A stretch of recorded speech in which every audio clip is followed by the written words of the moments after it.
crazy story of the 9/11 terrorist attacks 24 years ago, today. It's been a beautiful sunny Tuesday morning on September 11th of 2001. New York City is awake and ready to start into this new day. While not far away at the same time, a usual passenger flight took off from Boston heading to Los Angeles. Everything felt normal and the passengers were ready for their 6-hour flight to LA. After some time passed by then and the plane glided through the air, all of a sudden 5 men, armed with knives and claiming to have a bomb, stood off their seats, attacked the cockpit, and seized control of the plane. They turned it towards New York City and became faster and faster while dropping lower and lower, and after a few seconds, the plane, out of nowhere, crashed into the North Tower of the World Trade Center, which was filled with thousands of people.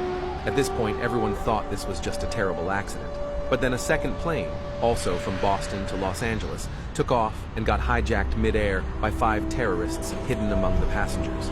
They also turned their direction towards New York, and only minutes later, as the plane descended, they crashed the second plane in full speed into the second World Trade Center Twin Tower.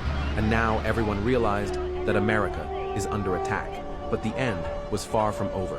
While New York descended into chaos and got all over the news worldwide, the third plane was already on its way, this time from Washington to LA.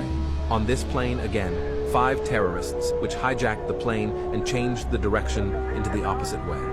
A few minutes later, they arrived near Washington and crashed the passenger plane full of people into the west side of the crowded Pentagon. As the news were exploding for new breaking news minute for minute, the 4th and last plane took off and got hijacked mid-air by 5 terrorists again.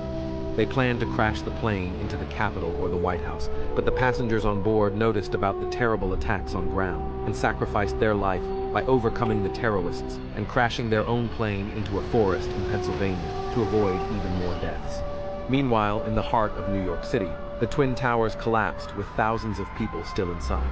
And so, the darkest day in American history ended, even if it was only 9 a.m.